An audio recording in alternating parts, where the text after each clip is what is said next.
Here's a scene. A mysterious woman wearing sunglasses is walking through a foreign airport.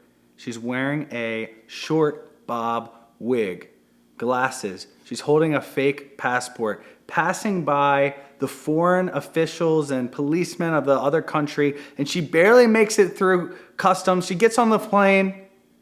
She's home, and in her purse is the products of her mission, and she succeeded.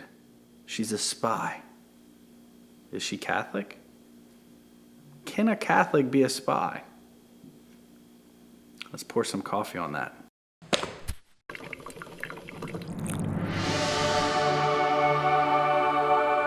Dun dun dun dun dun dun dun dun dun dun dun dun dun dun dun dun. Oh, whew. As you see, I'd be a bad spy. By the way, welcome to Coffee Talk, where we drink coffee and talk about Jesus. Who dat?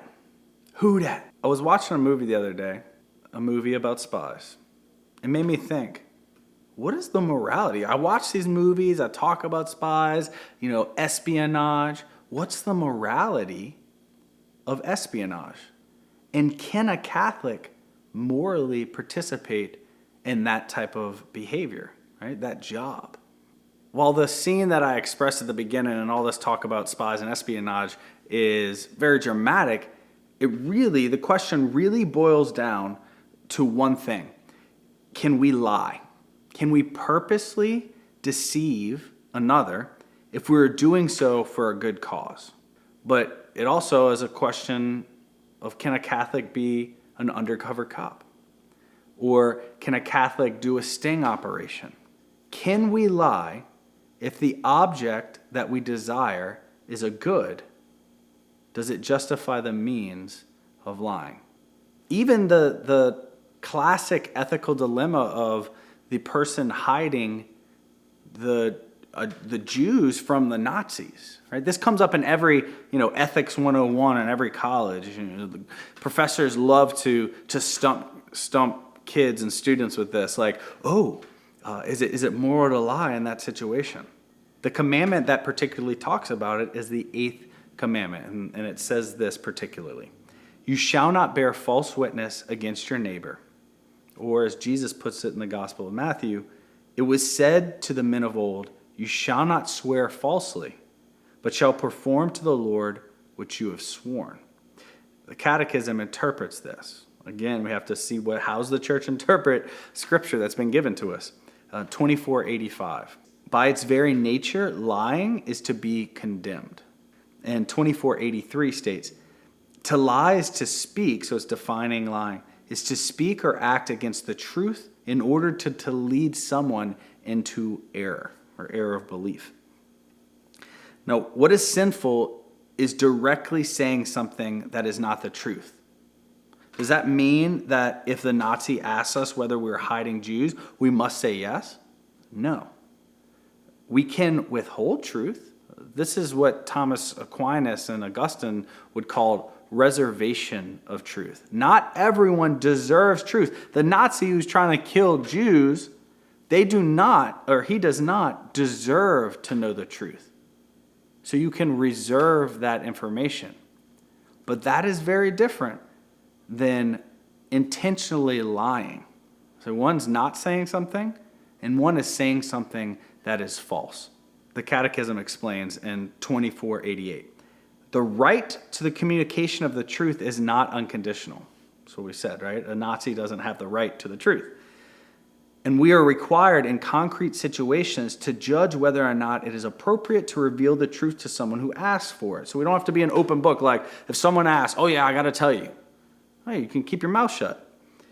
2489 says, the good and safety of others, respect for privacy and the common good are sufficient reasons for being silent about what ought not be known or for making use of discreet language.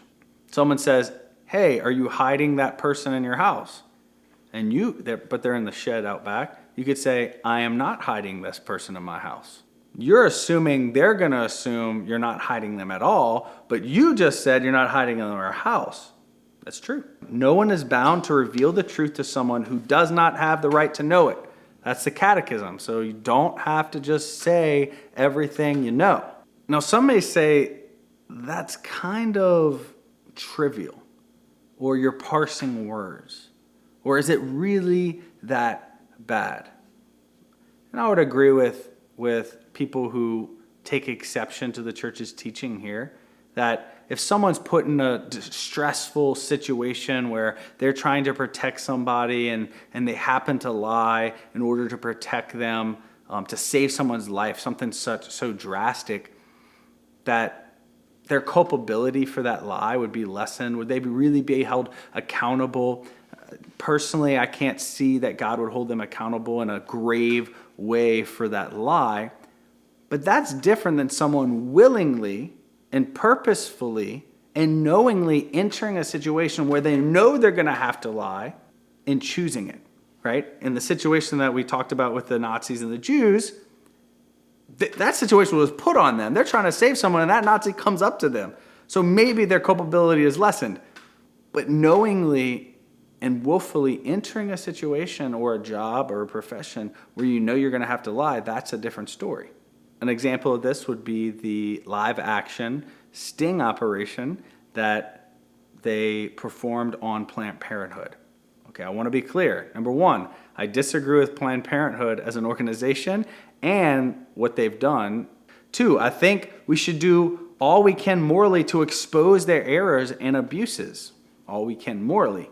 But three, the best of intentions cannot justify intrinsically evil acts. Another way of putting this is the ends, right? What the goal, the exposing of Planned Parenthood, the exposing of someone who's evil, or the catching of a criminal cannot justify intrinsically immoral actions. That kind of action or philosophy is called consequentialism or utilitarianism, right? Something is good if it's useful, or we justify something by its usefulness. This is important as Catholics when we're deciding what jobs and what professions we undertake. There are certain professions, at least in how they're required to be acted and lived today, that would preclude a Catholic from being a part of them. We know a lot of them, right? And those are easy, right? A Catholic can never be an abortionist, or a Catholic cannot be a prostitute, right? These are things that are intrinsically evil that are a part of these professions, if you want to call them that, that a Catholic, you just can't do that because of what they entail. And I think that is true for certain other professions that would knowingly require lying. I want to clarify something at this point, that there are definitely jobs in our military or with the FBI or CIA or intelligence offices that could be fulfilled by a Catholic, right? Not all of these jobs and all of these professions have to do with lying.